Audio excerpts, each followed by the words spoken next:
Hi, welcome to part 4 of our Vipassana series. If you are new here, Home to Her is where we explore self-discovery, inner clarity and practices that bring us back to our own truth. Today's video is something deeply personal to me. I will share my experience with the Vipassana meditation technique itself. If you would rather not know the details and want to discover it completely by yourself, like I did, feel free to skip this video and head straight to part 5, linked here, where I'll walk you through the facilities, room tour, and the things that you must carry and avoid. Let's begin with the foundation. There are certain precepts that you must follow. Before the course begins, all participants have to commit to 5 basic precepts. First, to abstain from killing any living being. Second, to abstain from stealing. Third, to abstain from any sexual activity. Fourth, to abstain from lying. And fifth, to abstain from all intoxicants.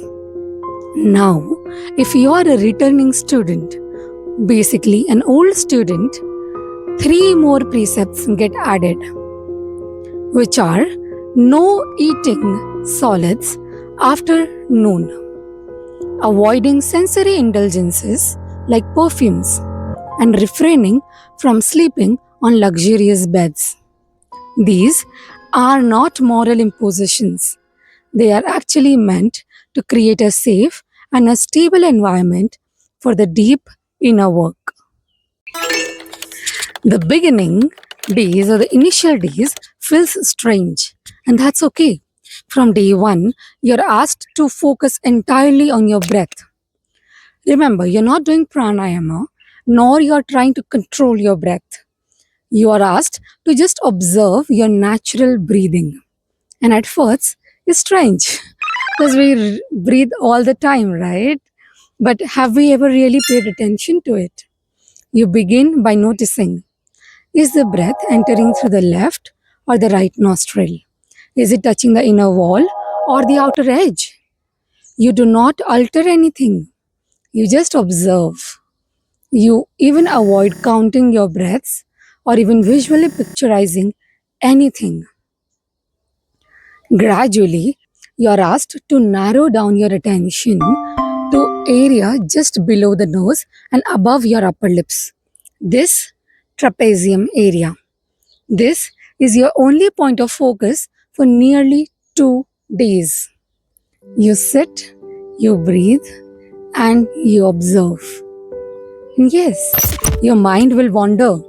We are not used to sitting and meditating for continuously for hours and hours.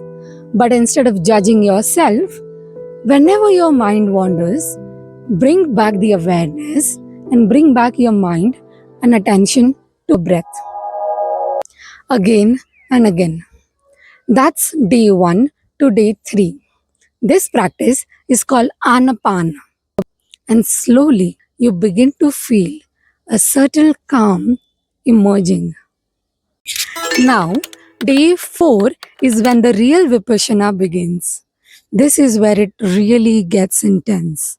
You are now taught the full Vipassana technique, the art of observing bodily sensations with total equanimity. You begin with Aditthana, strong determination sittings. Here, you sit without changing your posture for 1 to 2 hours straight, keeping your spine tall, eyes closed, and attention sharp. You may want to leave, but this is where you bring all your mental strength to work. You sit through it. Guruji's words come to rescue again. You have to work on yourself. No one else can work for you. It is good that you have already taken the first step on the path. Now, keep walking, step by step. Work very patiently, work very diligently, work very attentively. And you are bound to be successful. You are bound to be successful. In other turn, you scan your body from head to toe, part by part, and observe any sensation that arises, be it tingling, itching, heat, heaviness, or sometimes even nothing at all. But here's the catch: whatever comes up, you don't react. You do not label any sensation as either good or bad. You are asked to just observe and be attentive towards the sensation and then move on to the next body part.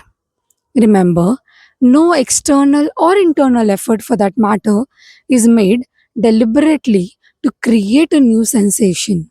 There has to be no craving for it, no aversion either. Now, that is the core of Vipassana, equanimity. And with time, you start to see how all these sensations, and by extension, all your emotions, are impermanent. They arise and they pass. You remain steady. This goes on till day 9. Day 10 is for Mangal Maitri, which is also loving kindness day. On this day 10, the noble silence officially ends and you're allowed to take back your phone.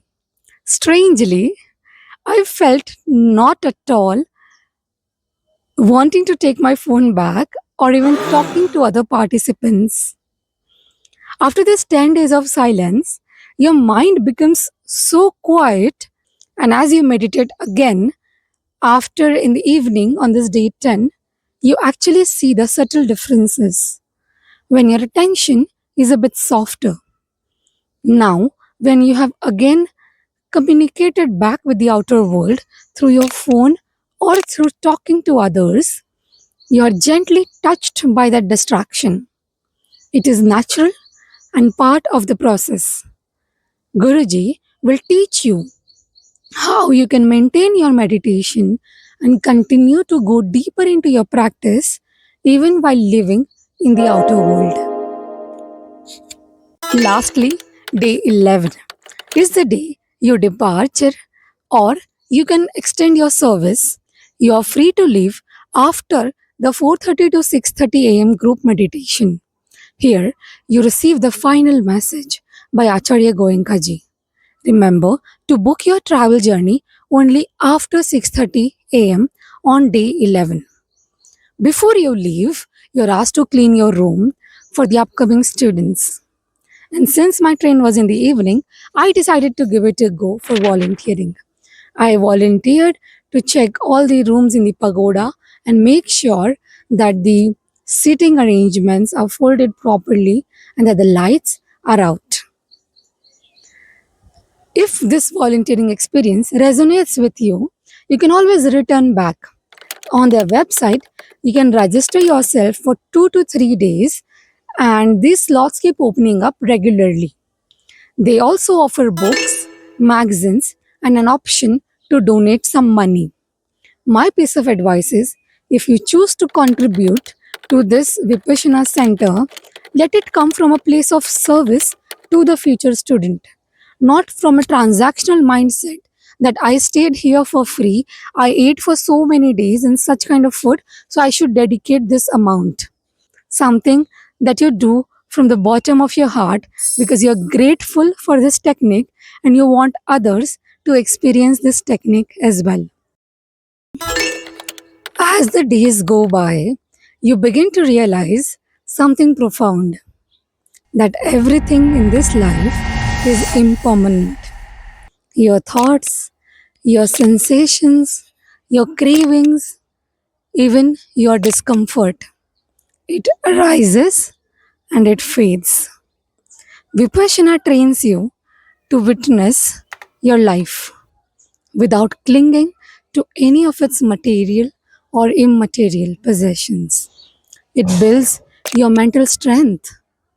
It teaches you to respond instead of react. And this creates a calm that stays with you even outside the meditation hall. Remember, it is not about silence, it is about awareness from within yourself. And that is what truly transforms you. Personally, I had never felt such inner calm within myself. It felt like coming home to myself.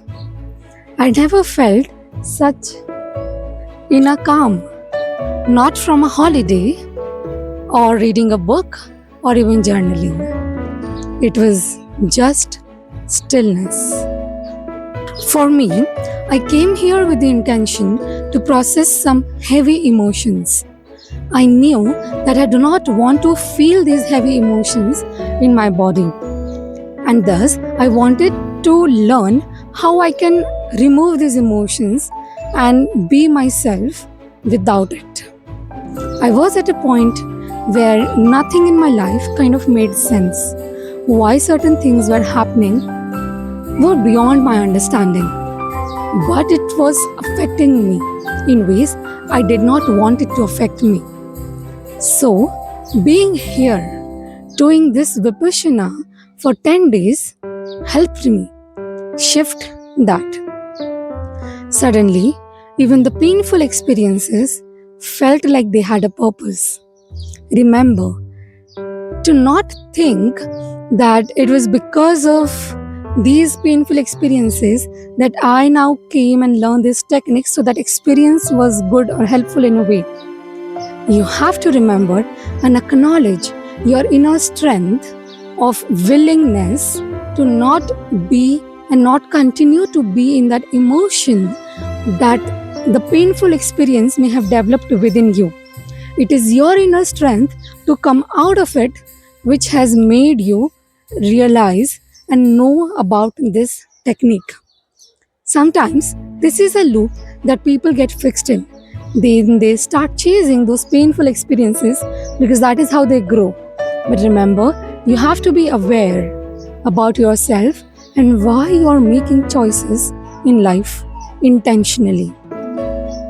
This technique gave me acceptance in a way at that point which I was searching for. And that is a gift that I'll carry with me for my life. You know, Acharya Goenka ji, the Guruji himself, shares about his journey. He suffered from chronic migraines. For years and years, he tried different medicines, desperate for relief, ultimately stumbling across Vipassana in Burma. What started as a pain solution turned into something far deeper, a healing for his own soul. And the rest is history. Vipassana is now spread across the world through him. Remember, Vipassana does not promise any magic. It promises only clarity. And through discipline and silence, it gives you something that we rarely get to experience while living our lives. A mirror to your own mind. Also, be mindful, as what I have experienced may be different than what you will experience. That is the beauty of it. Everybody has their own inner journey to begin from. But I truly believe if you stay open, your way of looking at life, looking at other people, looking at your own self will never be the same ever again. Now, while the practice is internal, your external environment matters too. So, in part 5, I'll walk you through the actual facilities, what your room looks like, what amenities are or are not provided, and everything that you need to bring to make your 10 days go smoother. Trust me, you do not want to forget an alarm clock.